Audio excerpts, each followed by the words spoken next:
Hello, my name is Nihilo, and today I want to talk about a little rough spot I'm in with GamerGate, kind of a conflict I'm having with it. But I want to give some just background on me first. So I began in this movement a while back, within the first couple weeks, under a different account, and in an attempt to better present myself and have less of a danger, I created this account and got into the movement with my YouTube videos, which I just gave my views on, and Twitter. Uh, then I connected with King of Pole, a man I really do respect, and I hope everyone understands he's just a compassionate guy and a good person. But yeah, after talking with him, I told him of my debate background. He instantly pulled me into a chat with Jenny Barrage and Gemma to help talk to them about their then upcoming talk on Huffington Post Live.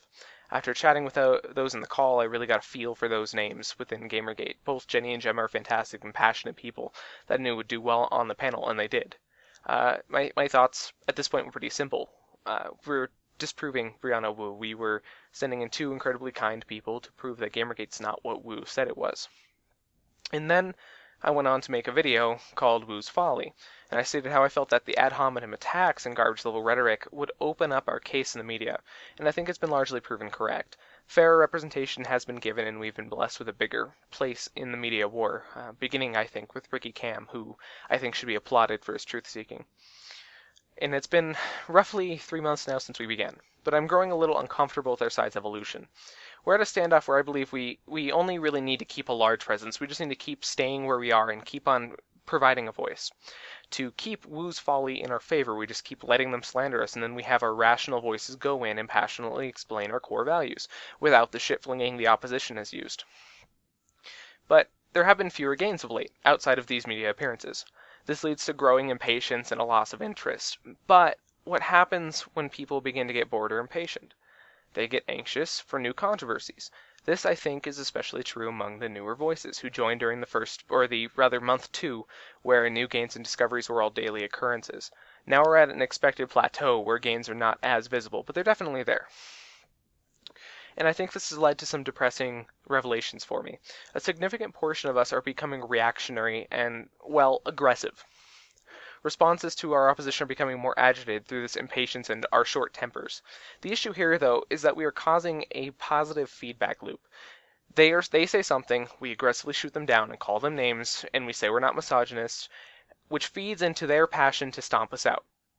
And then that feeds back into our problems as they attack us, and we react there by continuing this loop and making our entire quote-unquote dialogue even more heated and jaded the longer it goes on. And I think this is what we are witnessing now. So we like to mock people like Jonathan McIntosh's more extreme positions. But to be quite honest and fair to both sides, I think we are polarizing just like they are. We are full Macintoshing at some level, and this horrifies me. This is partially due to Twitter's inherent limitations, but I think it is more than that. I think it is that impatience and that plateau of information, and people are seeking out these short-term victories instead of actually furthering the movement. And I myself have participated in this sort of rhetoric, and I'm actually rather ashamed of my thinking. As I was making points for another video, it hit me that I was enjoying the thought of winning an argument over furthering the movement. This is one fault of mine that I'm trying to deal with. My problem is it seems people are focused on remaining in an echo chamber. They want to win the argument instead of furthering ethical guidelines in games media, and confirmation bias, it's proven to be quite a bitch on both sides. And I think what proved this to me was Shadow of Mordor, the game. There was an issue with the review process with YouTubers, where they had requirements for you to get an early copy so you could review it on time. And this was blatantly against what we were supposedly for, ethics. If it was Kotaku or Polygon being given review rules for a game, we would have flipped shit. But it did not last long in the discussion. I think this is because we are focused on enemies who have spoken out against us instead of actual ethical dilemmas. We're stuck in that feedback loop that I fear is eating up our potential gains, and also changing our views. Sorry, I'm having a little bit of a hard time with this. And I accept my own failings, but I think we all need to reevaluate our focus. People are pushing for their feminist goals in gaming. They're really only somewhat related. I mean, they are related, so don't take what I'm saying out of context, but we are spending an abnormal amount of time talking about them. And I completely understand responding to them, as they are mostly our critics, but we need to get back on track. We need to continue wishing the best for those who represent us in the media. They're doing well for us. But we need to stop playing this like a game and act more like a movement. We cannot just show that one ignorant... We cannot... We can't show just how stupid one guy is by calling him a moron and saying we're not about misogyny, or just pointing out how stupid his argument is. We need to either not feed this feedback loop or respond in a way that does not rationalize their hate. We need to be Martin Luther King, not Malcolm X. We don't want a state only for those who think like us, even if it's comfortable. We want integration from others, and we want changes to happen naturally. We want a melting pot, not an agenda-driven segregation. And we need to give them no reason to hate us. If we respond with compassion and not fuel, they will not be able to respond as they have been without becoming what they decry.